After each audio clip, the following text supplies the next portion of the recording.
Oh, back in the room. Back in the room. Oh, blimey. I know, right? I thought Yeah.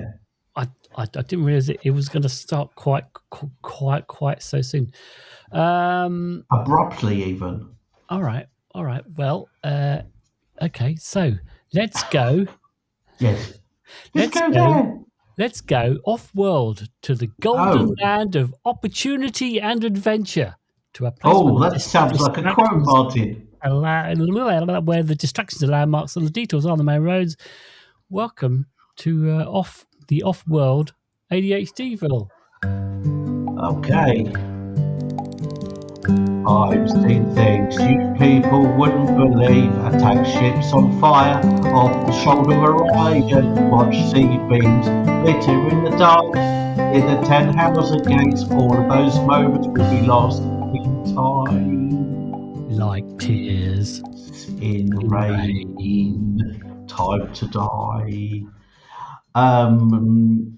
He says as he flicks back to the other script, and he says, "Hello, I'm Paul Thompson, and I was diagnosed with combined ADHD again, dragging, kicking and screaming towards 3 years ago." And I'm Martin West, and I took the Voight-Kampf test and was diagnosed with the combined ADHD poo-poo platter in 2013 and self-diagnosed autistic. And we are the mayors of ADHDville. We're here in the ADHDville pub, the King's Educated Head, where we take care of business. Yeah. And this week we are talking about ADHD and Blade Runner. Yes. Or even ADHD and Blade Runner. And there is a quiz. And a quiz. Yes, there is. There is. Now, I also have a quiz as well. Do you? Well, yeah, because I thought it was my pick, so therefore it's my quiz. Unless you want to take last week, didn't you ask the questions last week? Yes. Which means it's your which means that it's actually going to be your episode if you do the quiz. Which means I get to choose next week. Because I thought we skipped the turn-in thing because it was a good, a bad, and the ugly episode. All right. Okay. So basically, who wants to own this episode? I'll do it. All right. No, you own the episode, and I'll ask the quiz. All right. Fine. How does this work for next week? Are we just going to be opposite now? It means that I choose for next week and you do the quiz. All right. We'll do opposites then. Yeah. Anyway, all right. Well, let's. Where are we going to talk about? We're off to the movies, Martin. All right. Well, let's. Which I assume off to the movies, it's like a drive-in. Yeah. Yes. So exactly, you have read my mind. With the tractor. Okay, so let's jump into the tractor and drive into the very American style driving movies.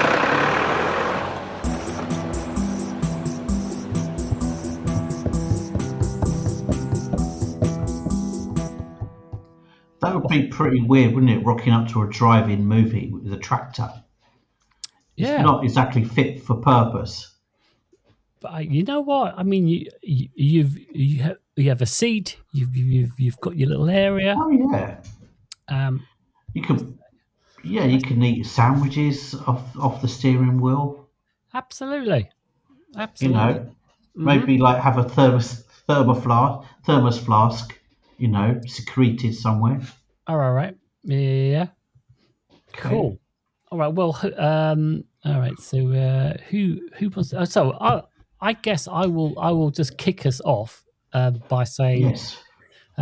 We did this subject. I think it was because I made the controversial comment of I preferred Blade Runner 2049 exactly to the original Blade Runner.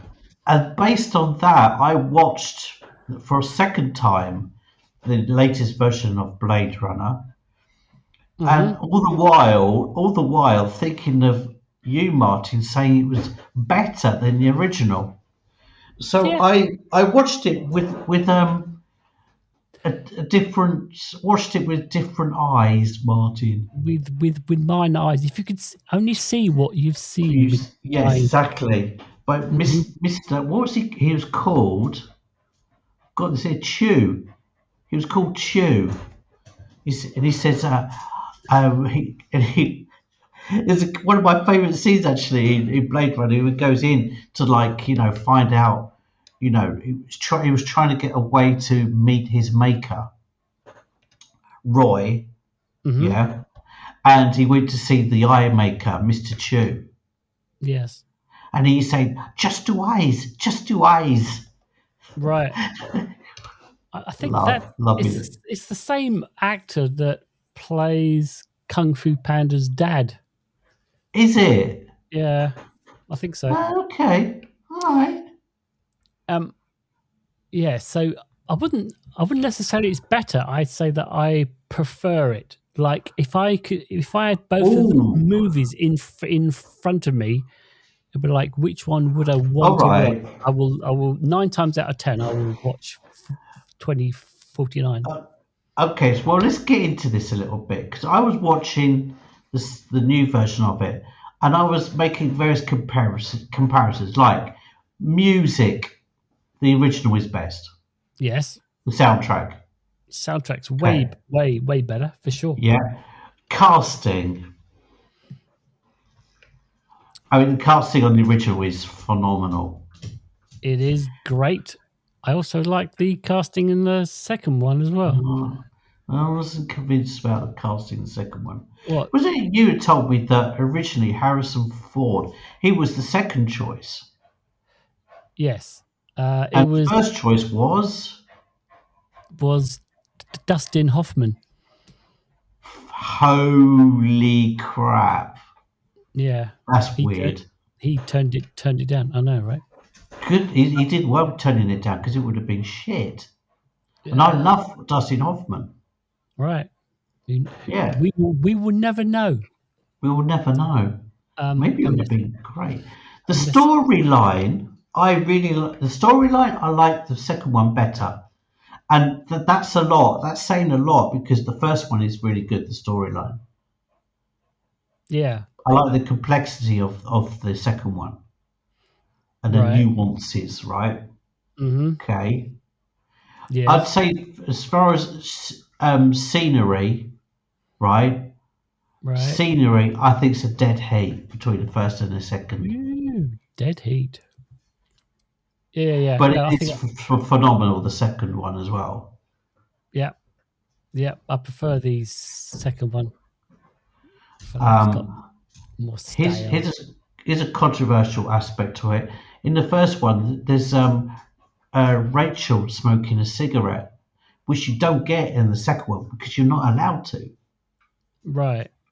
right? And there's something incredible, and I think is missing. I understand why, but people see someone, protagonist smoking a cigarette in a film is a dying art. Some would say mortally Do you dead know what?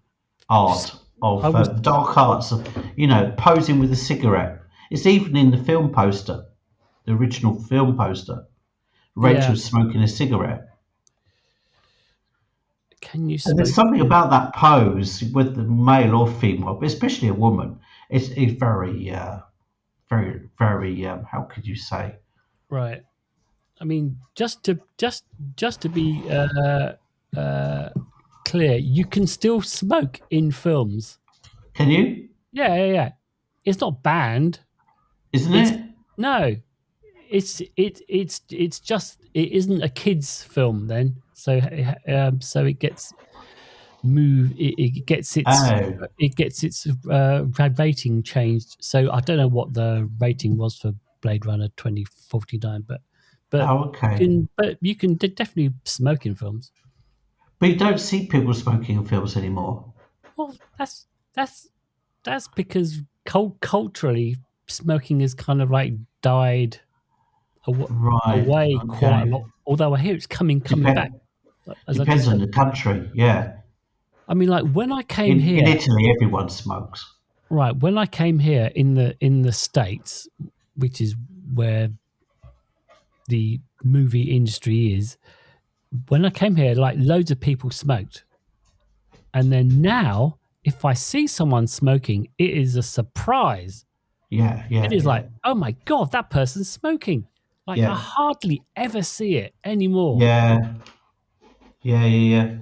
I'm rewatching ER at the moment on Netflix, and there's smoking going on in there. It hasn't quite happened yet, because like Yeah. it's early 90s, and it's still okay to smoke. Oh Jesus! I mean, like I used to know nurses, and they smoked all the time. They were like, Yeah, nurses are one of the most unhealthy bunch of people that yeah, I've met. They're all yeah. smoking. I'm not surprised because it was quite a stressful job. Oh God, yeah. But especially in ER, blimey. Right. Anyway, so using a special effect. Okay, special effects. Oof. I mean, the special effects in the new version are phenomenal, Yep. especially with his playmate. Yeah. He. His hologram Yeah. girlfriend. Oh, that. I mean, I remember the first time I watched it, I thought, "Holy crap, that is so cool." Mm-hmm. And which is the thing I like about Blade Runner, both Blade Runners, the special effects are not kind of, how can you put it? It's not like for adding a wow effect. It's not like saying, "Oh, look at how clever we are," right? It's never Right. superficial. There's always the special effects always add to the story. If that makes sense, Yep. which is what I like of a film. Of a film. Okay, what else you got, Martin? Well, now that we have all that kind of bit out of the way, I think we should just cap that by saying, okay, so now that you've watched both films, Yeah.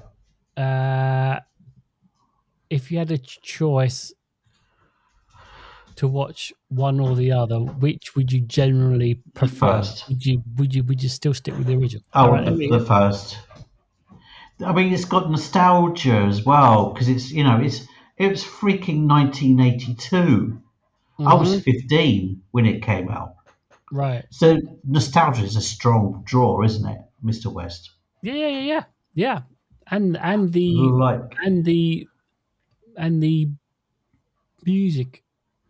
yeah. The music. Yeah. I mean, It's like you almost like, I feel like, because Blade Runner is the film that I've watched most times of any other film. right. And there are some scenes that are almost like etched into my mind. Like, I think probably one of the strongest scenes for me is when it's just it's a personal thing, obviously, but when the snake lady, Right. and he shoots her, she's running through glass windows. Right. Yeah. That is just amazing. Yeah. It's good. It's so good. All right. So you would choose that. I would choose the other one. All right. So we can kind of draw a line on that. And I think now I can go on to kind of like the more neurodivergent part of Yes. the whole thing. Absolutely. Which is, I mean, even if you haven't seen the film, basically the theme of the film is what is it to be a human. Yeah. And or to feel like you're a replicant. right. So, like the interesting thing about the film is that is you have almost like two types of people. One is the kind of humans, and then the other one is these replicants that are androids that you can't tell easily what they look like, and they only live for like 4 years or something, right? so they don't have any memories, so they're Right. just like, They have implants. right. And it Except they sometimes don't even know it themselves. Like well, Rachel, there she is only didn't one, know. right? There is one that doesn't know, Yeah. so that's Rachel, but generally, the rest of them do know what they are. They are these kind of androids, and they have very rudimentary sort of emotions, and is Yeah. and It, that's a what really nice part of the film when he does an exam of he gives the maker of these replicas, he gives him an example just to test his skills in detecting a replicant. It's very coolly done. right with the voight comp test. Void contest. And like, I can't help but think that like that if you are autistic, or especially if you're autistic, that kind of idea of not of being human, of being, you can look like Yeah, you're human, but you're kind of like something else. You're kind of yeah. like, where you're Well, something the, slightly the different. the test that he gives is virtually, it's almost as if he's testing their empathy, because he asks Rachel what she would do if she had a butterfly in a jar, Yeah. and that's where she starts. That's where she starts to, like, you know get is a bit challenged about what she would actually do. Would she help the butterfly to live or whatever? What she would do. And a lot of people say people with ADHD or autistic people are very poor with empathy, which is nonsense. It's just a different form of empathy. Right. And actually, your sort of emotions can be, you can be very empathetic and very emotional as well, which is interesting, because the characters in the film, generally the human beings, are the ones that lack empathy mostly, Yes, and they're right. fairly flat emotionally, Yes, I had whereas the same thing. the replicants are actually the ones that show the most empathy and have the most emotional, like, Exactly. ups and downs than It's the human. exactly. I've got exactly the same thing written here, Yeah, and it is like, well, even the most violent of them, the Rutger character, Roy, yeah, yeah. Roy. When he says that I've seen things that you people wouldn't believe, and he's nearing the end of his time. Well, very Hmm. near the end of his time, and he's very much more emotional than actually most of the human people, as you would say. Yeah. No, I mean, so there's, like, it does feel like slightly odd or autistically coded in Yeah. that way. And then there's also the other thing of the experience of being observed and assessed and Mhm. categorized, which the which they do a lot in that film. Like, they have that test, right? They have that void conf Mhm. test to work out whether you're human or whether you're android. Um, and and you're put in one group or the other, and it kind of feels like, yeah, like, that's, like, we get that, we get assessed. Mhm. So when we go out into the normal world, we're being obsessed, and we have to mask Yeah. a lot to look normal and human, Exactly. if Exactly. you like. We're trying to merge into the crowd. Right. Yeah.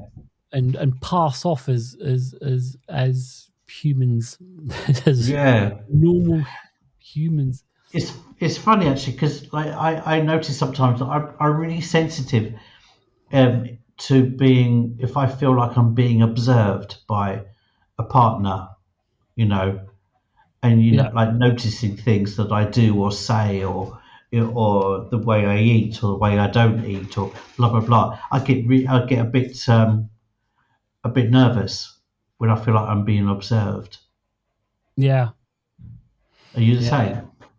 Yeah. No, I mean, like, especially right. I mean, it's especially when you're like in a working environment and you're meeting new people. Yeah, You know, like a new job or a new client or something like that. You just kind of feel like all these eyeballs are on me totally. for Yeah, a and I while. get also from my partner. You know, she'll, well, and this happens with many people. They say, oh, you know, if I'm not like eating my dinner quickly, you know, maybe I sometimes take a pause, right?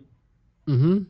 It's not for me. It's not a race for me. You know, if I'm eating something, I'll take a pause. You know, and blah blah. And someone will say, "You take a pause." You say, "Oh," someone will say, "Oh, are you not finishing that?" So Right. no, I'm just taking a pause. I'm just taking a pause. And at that moment, I feel observed. You know, and it bugs me anyway. Yeah. Yeah. Yeah. Yeah. I know. But I mean, it came to me when I was writing some stuff down here about being, you know, kind of touching on what you were saying. These replicants are kind of are like hypersensitive, really. And the gripe that Roy has with his maker is that, you know, that he like the ultimate torture. You know, you gave me feelings, and now I Right. die before my time, right? Yeah. Yeah. And it's like you being, you bastard, you human bastard, you know, you've been really insensitive, right? Yes. And he feels annoyed by that. And I feel like I kind of like really hyper vigilant and hypersensitive, you know, and I can appreciate things. Like he was saying, I've seen things you people wouldn't believe. I Mm-hmm. feel like I've had a really rich life, you know, Right. Right. thanks to Right. my autism, you know, my ADHD. I Yeah. mean, hypersensitive, however exhausting it is, you know, Mm-hmm. being hyper vigilant and stuff. I also really appreciate it as well. Yeah. Yeah. Yeah. You know, like you were saying that when Roy Batty, the bad guy in the film, Yeah, if you like, uh, has a scene with the guy that made him. And yeah. I can't remember his name. um, yeah, and there's quite a tense ex- exchange, and this Yeah. and the Roy Batty wants more life, right? As you're saying, he like, Hmm. you know, like you made us, and now like I only get 4 years. I want more time, Yeah, and then there's a kind of a quick back and forth where he says, "Well, have you tried this? Have you tried this protein suppressant?" Yes, but the patient died b- b- uh, b- before they got off the table. Well, have you tried this blocker or that blocker? And I kind of thought, oh yeah, that's like he's really hyper focused. He's really kind of like hmm, as someone with yeah, you know, with autism will kind of do, or ADHD, they'll really kind of like squirrel down into a subject that is really interesting to them, and they'll kind of like yeah, yeah, know a yeah, lot of stuff. yeah. Obsess over it, you know, and Yeah, yeah. Yes, I mean, yeah, I kind of thought, yeah, that's another thing. That's another thing where yeah. I can relate to him. You know, Talk about going down rabbit holes. If you go online about Blade Runner, there's all kinds of theories, like every theory under the sun. There's one thing I found today. There's an obsession all the way through the film on eyes. oh yes, absolutely. Um, Yes, and, it, and when it was when I read it, I thought, of course there is. the windows of the soul. There's windows of the soul, and very heavy religious suggestions as well, like Roy Batty's seen as Satan, Right. and you know there's this element, there's this idea that these the what you call it, replicants were sent almost as like heavenly creatures to to solve some problems. Didn't work out, as it turned out. Didn't work But out. they were sent down to earth as these like heavenly figures. Mm-hmm. Yeah, yeah, yeah. There is all of that. There is On a all of that. superficial, on a slightly more superficial route, on kind of viewpoint, if I found out I was a replicant, but at the end of the day, the worst thing that happened to me was I fell in love and kind of ran away off onto the horizon with Rachel. I'm Mm-hmm. really okay with that. I'm fine with that. Rachel Yeah, was hot. yeah, yeah, yeah. So yes, absolutely. You know what? There's this thing, right? I can remember when I was like when the first film came out. So Rachel was played by Sean Young, actress, Yes, yes, and I remember reading somewhere or an interview or something, and they said, "Oh, she was really difficult to work with on set." yes. That's another rabbit hole I did today on Sean Young's career. Okay, Yeah, because okay, well, you can either back up that or you can dispel it, because I tend to think whenever I hear that now, I think, oh, perhaps actually she was just a woman who knew what she wanted to do and had an opinion, and everyone thought yeah. that she was hard to work with when she Oh, was just totally. when she Yeah. was Well, probably just good at her craft. apparently she was very obsessive, about her roles to the extent where she was playing Catwoman in one film, in one of the Batman films, All right. with Oliver Stone directed, Okay. and she just fell out with Oliver Stone, and he ended up cutting most of her out of the film, Right. and so she became just a very small part in the film in the end, even though they'd shot a lot of it, but they fell out. Yeah. You know what? It's just like, I think, is it really her fault, or is it just like the fucking? Yeah, I'd heard many years ago that she was quite difficult to work with, but funny enough, her first film, Martin, was Yes. called Jane Austen in Manhattan Oh wow. in Okay. 1980, which I'd be really curious to see what that's like. Right. Yeah. Yeah. Because I just think if it was a guy, would she be considered difficult to work with, or Well, would she be exactly. considered like just like like obsessive or very good at their? Well, in medieval times, any woman that was particularly was had a strong will, strong mind, and intelligent and talented and blah blah blah, they'd just be called a witch and burnt at the stake. Right. Right? Men traditionally have been historically scared of strong women. Yeah.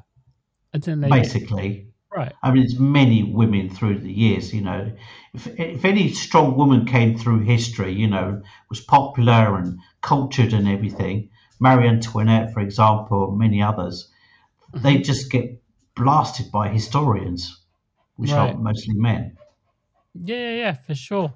I mean, like, you grew up with the whole Mary and Antoinette, let them eat cake Hmm. kind of thing, and she was beheaded because she was, because she was Yeah. just, She was but treated like shit. A, because she was a woman. B, because she was Austrian.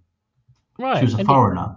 and it kind of turns out that yeah, she was a little bit deaf to what was going on, but mostly it was not. It had everything. It had nothing to Yeah. do with her at all.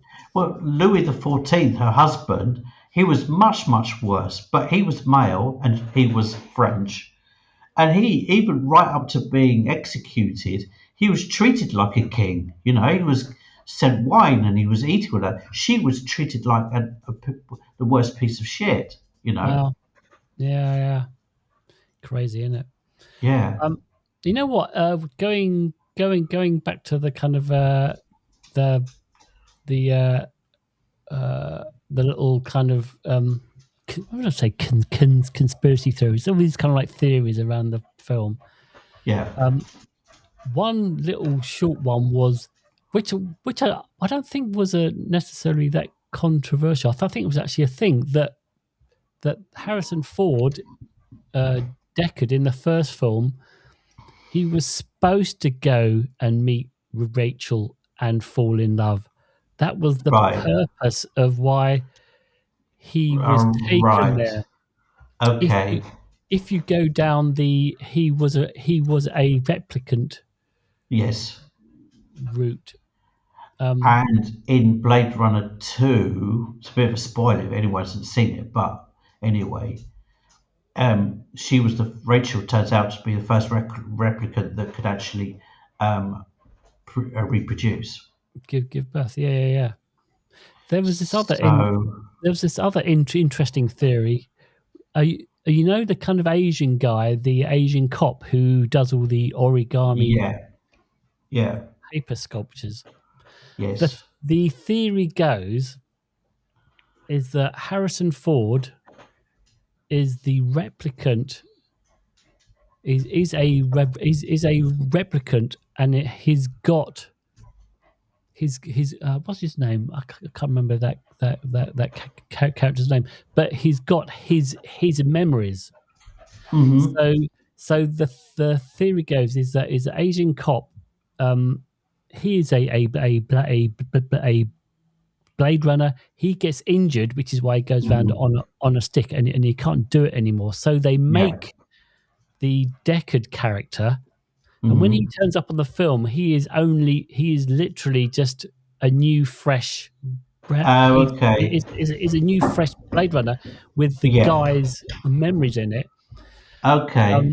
And that's why every time the guy does a little paper origami, he reflects what is going on inside Harrison Ford's mind at the time, like like he's scared, or and because he's the only one who knows the unicorn dream.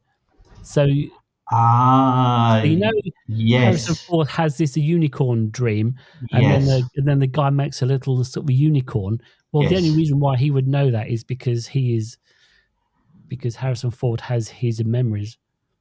Right, but now when we come to the quiz, because the quiz is based on Blade Runner, I've got something on that, so I can't say any more. But I've got something on this. All right. Yeah, some strange facts from Blade Runner.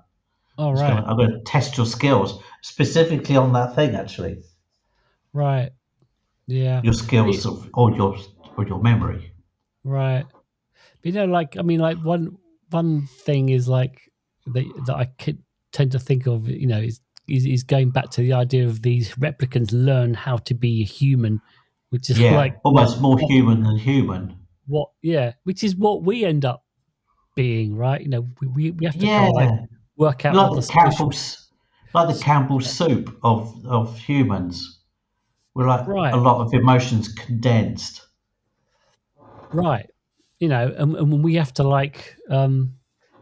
we have to kind of like build scripts and social scripts and work out how we fit in and try and not be found out.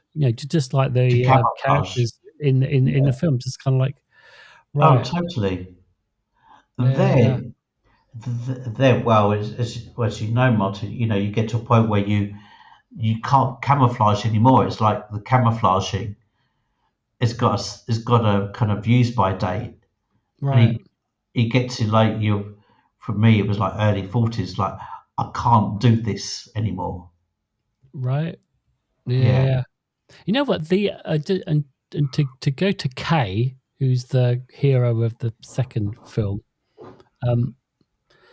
Actually, you know what? I had a bit of an issue with Ryan Gosling playing that lead. Yeah. I was like, oh, why? Because I don't really, And then I remembered that the original Blade Runner, Harrison Ford was like the hot, new, attractive Because he'd done Star Wars already. Because he'd just done Star Wars, right? Yeah. So he was the hot thing. So I was like, Yeah. oh yeah, of course, because Ryan Gosling, you know, like when that Yeah. And he's he just done was the hot thing. he's just done another new hot thing, Ryan Gosling, which I'd like to see. Right. Is it called Hail Mary or something like that? It's a Oh new, the yeah, yeah, latest thing. It's just come out. At yeah. least it's just come out here in Europe anyway. Carol, who's our head of snacks, she saw the film. And, What did she say? Think of it. And she was. I mean, she didn't tell me much about it, other than like was sort of yeah, thought it was awesome. She was hoping that I'd like I'd to see seen it. It looks unusual. Yeah. I like films where you have to kind of think a bit. Yeah, me too. I need to do. I didn't go last week because I was away on business for a couple of days. And I wanted to go and to see it by myself because my girlfriend's not into sci-fi, which is fine. But now this week I need to go. Hopefully, it's still on at another cinema. Right. Yeah. It's usually only run for a week. Right. Because like, there's nothing worse than seeing a film, and then you're worried about the person next to you, right? Your girlfriend or your wife, and you know that they don't like it, or there's something that's happened on the screen which you know is going to upset them, and then I sit there kind of, and then all I'm thinking about is like, oh no, you don't like it. Or if your girlfriend or your partner just doesn't like that genre of film, like sci-fi, it's just like no. Right. I know. So I now either don't bother seeing the film because I can't enjoy it if I know that who I'm with is like sitting there. Yeah. You know. Well, I forgot about it. I might try and go and see it maybe tomorrow night. This Hail Mary one. Right. But anyway, going back to Kay, who's the Blade Runner in the second film, the interesting thing about him is, and this is like us being late diagnosed, and the thing about being late diagnosed is that you have a life, and then thinking you're one thing, and then you get your diagnosis, and then everything like collapses, if you like. You have to rebuild again, which is exactly what happens to Kay, right? Because he goes through the film. There's spoilers, but anyway, a lot of spoilers. He goes through the film thinking, well, he starts to think that he's someone special, right? Because he has his memory, and it turns out that he isn't. Right? And then he has to kind of like go, oh fuck, and then he has to kind of like almost like rebuild himself in there to kind of be the hero still, but in a very different way. But I really liked how they didn't lay on too thickly that element. You kind of had to work it out for yourself. That was the case in some ways. You know, it's quite a subtle thing. It's not like they don't give it to you on your plate. Right. Also because she, the one that turns out to be the special one, is really cool. She's not like sitting on a throne saying, "Hey, look at me." She's like seemingly, when she's introduced into film, seemingly quite a kind of a big part of the film. Right. And it turns out she's not. Yeah. I mean, but yeah. So right.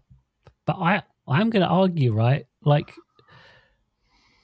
the whole scene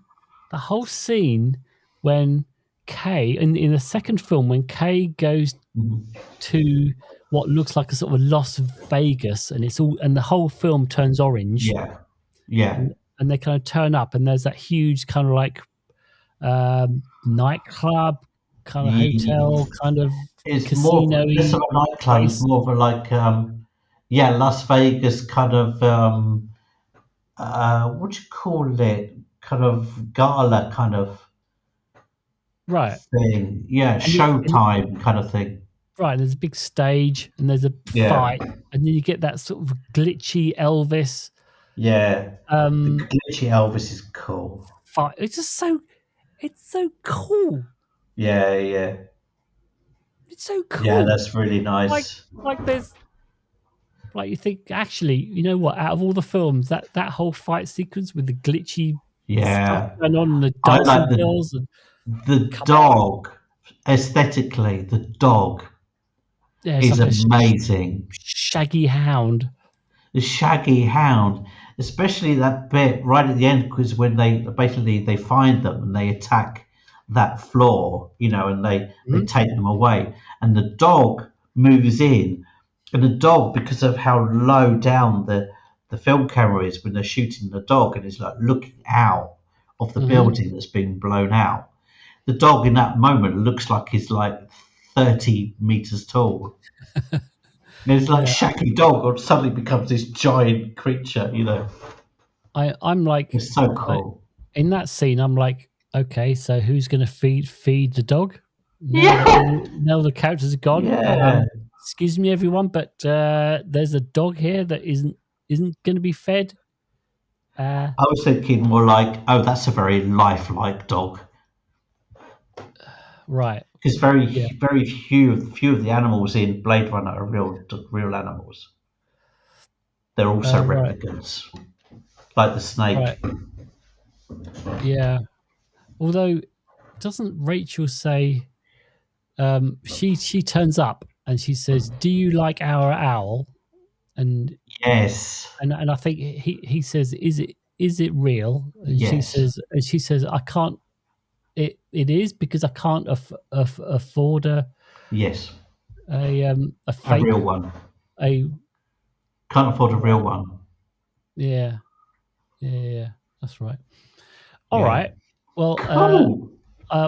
if anyone's not seen the film and managed to actually get this far Yeah. on our little self-indulgent talk about Blade Runner, I've got a couple of things to add. I'll go on then. One's a quick thing, because last week we are talking about, a week before last we are talking about computer games, video games. Yes. Well, on Sean Young's list of things that she's done in terms of film and TV series and stuff, she was also the voice in the video game version of Blade Runner. So Blade Runner was a video game at some point, Oh wow. and she gave her voice. She did the voiceover for, obviously, Mm-hmm. for Rachel. Nice. So she listed. Oh, Nice. blimey! And what else? Oh, the other thing is the guy that plays very cool. He creates little men. Little is called Sebastian. JF Sebastian Oh yeah. in the film, which Yeah. I love. That character is so cool.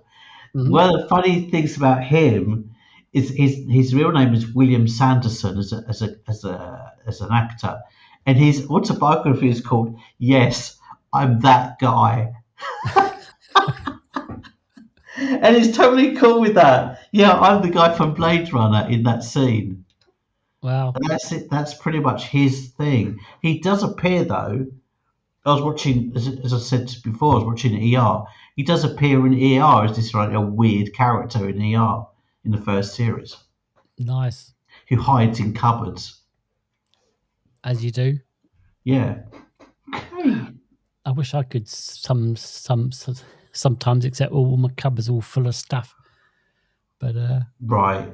sometimes I wish I could just go in a cupboard, sort of like Narnia style, and then the back opens up, and I just Yeah, yeah, find yeah. myself on a beach or something. That'd be nice. That'd All be right. nice. All right. Well, I think we should. I think we'll skip the whole sort of ratings thing because it's All not right. quite sort of appropriate. So It's almost too easy. let us go to hop in and we'll go over to Alexandra's haunted inn, which.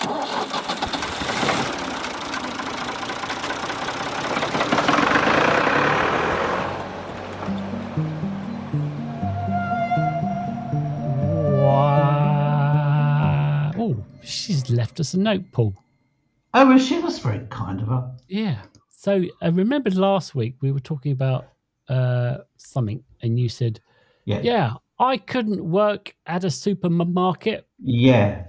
She's just started. And she just started working I'm in just a reading that supermarket. now. Okay. I've reflected on that, Martin. Yes. Yes. By coincidence, as it often happens, there was a guy who is a photographer. I was listening to a podcast about a photographer. He said when he does his normal day job, because his passion is photography, he said that's when I do all of my thinking. Yes. When I'm doing my menial kind of like, job. So I was like, oh, I'm coming round to the idea, actually. It was like a job that I could do where I didn't have to use my brain at all. It was very systematic in that way. So it was like I could think, which was quite nice.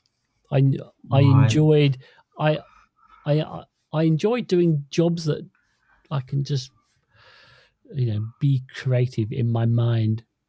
Okay. So she says that she needs some time to see how it goes, but okay. Yeah, but it's okay for now. Yeah. Okay. And Paul is on fire at the quizzes lately, and it's always a pleasure listening to you too. Thank you so much. But it makes me very happy that you enjoy it so much. So yeah, it makes a difference. Yeah. So cool. If you're listening to this, anyone get in the comments. Tell us in the comments. Come on. Whether we're good or bad or ugly or indifferent. Shut up or stop doing stupid podcasts about films, whatever. Right. Get in there.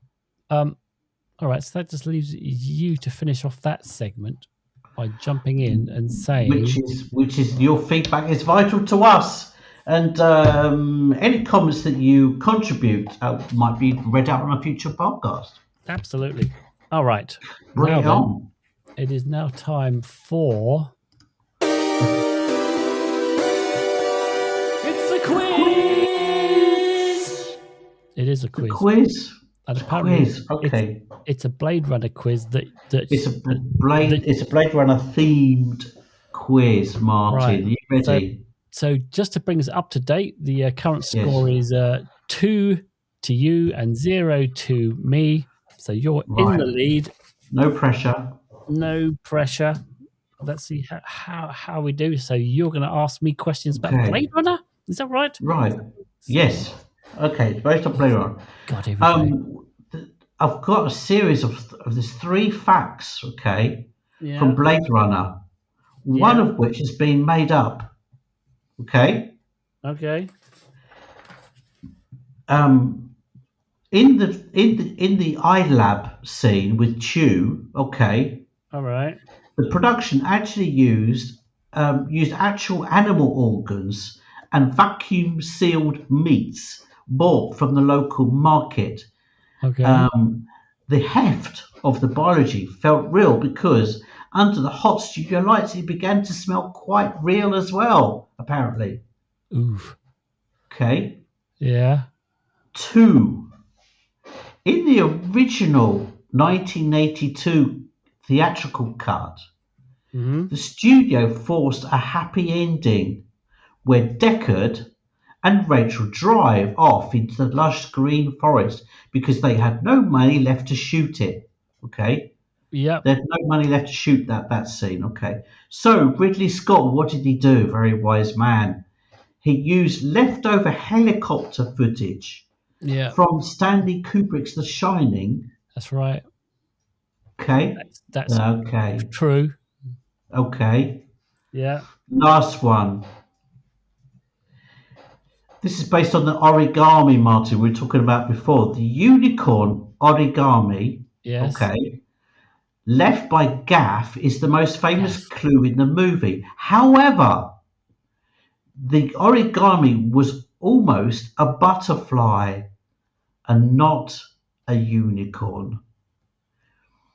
Gaff made several different animals throughout the film, and the choice of the unicorn was only finalized in the edit to match a dream sequence that Ridley Scott decided to insert after the principal photography had ended. Right. Yeah, because the reason why it's the dream sequence is not in the original is because they were so over budget in the film that Right. different people took over the film and decided to not include that scene. Yeah. So then when Ridley Scott did the director's cut and whatever, he Put it back in. back in. So I'm out of those three. I'm gonna say that So one of these has been made up. right is that the sorry, what was the last one again? Jesus. Origami. That they Oh, changed it in the original version. It wasn't a right. unicorn, it was a butterfly. Yeah, no, I think that one's false. I think the third one is That's not correct, Martin. It is false. okay. Because it wasn't a butterfly in the original version, it was a spider and not a unicorn. Oh wow, was it? Oh, Yeah. wow. Yeah. All right. There you go. Okay, do well. It's 1 up. Good Okay. start.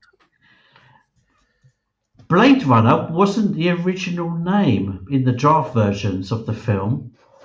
Right.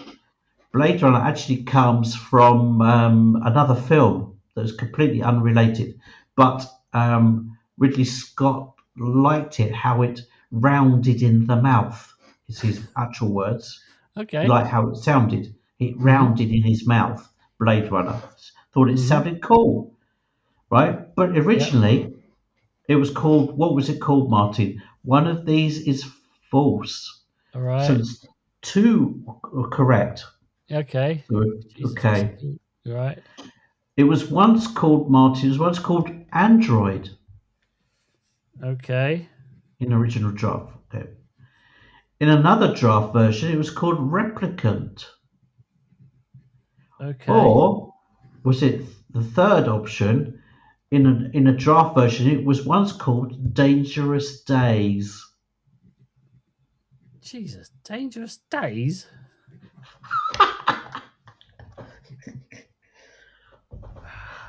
Okay. Well, I think it could have been called Replicant, obviously, seeing as that's the whole fucking film. Dangerous Days or Android. Oof. I think it's the 80s, right? It feels like Dangerous Days is a really 80s sounding movie title, even though, I mean, it doesn't fit, which works because he was after something that did fit. So I'm going to say that Dangerous Days is you made it up. No. Oh, Dangerous Days was one of the original ideas. Replicant I made up. oh, Jesus Christ! Okay, so All right. one each. It's all on this. It's all on this one.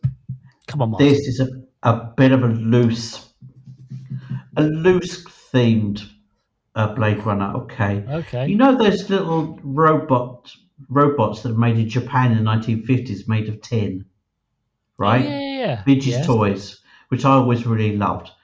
I went onto a rabbit hole about how much these things cost, right? Because I always thought they were really fucking cool. Those things, right? Yes. To get like this one particular model, right? Okay. That was sold. You have to guess what it cost. Okay. Okay. Was it $75,000? Jesus Christ. Okay. Was it $100,000? Right. Or was it $150,000? One of them is correct. All right. So this is for one of those early tin robots made in Japan. Okay. Now the general rule of thumb is in a multiple choice where you've got 3 numbers. Yes. You always go for the highest number. Like Is that right? That is because usually the person asking the question wants you to think, oh my God, that's such a large amount. So therefore I'm going to make sure that the biggest amount is but your reaction sounds like you didn't think of that. So I'm thinking. So I'm now going to change to 100,000. I'm going to say it was 100,000. Going in the Talk middle. yourself out of it. No, it's 150. Talk yourself out of it. Come on. Jesus Christ. 150 grand. Oh, I was fooled by your reaction. Yeah. So you're now 3 up in our out of 10 game. So yeah. Jesus Christ. Bloody hell. No pressure. Man alive, what's going on? All right. Well done, you. I'm going to have to pull my thumb out next week for next week's episode. Which well, I think you're a little bit charitable, mate, with the last version. A little bit charitable. Right. With the last quiz you gave me. A little bit charitable. All right. That's because I sucked so much in the first round. You could have kind of been easy on me. It's like, come on, gotta make it a have to build in some tension here. Yes, exactly. All right, so let's talk about next week.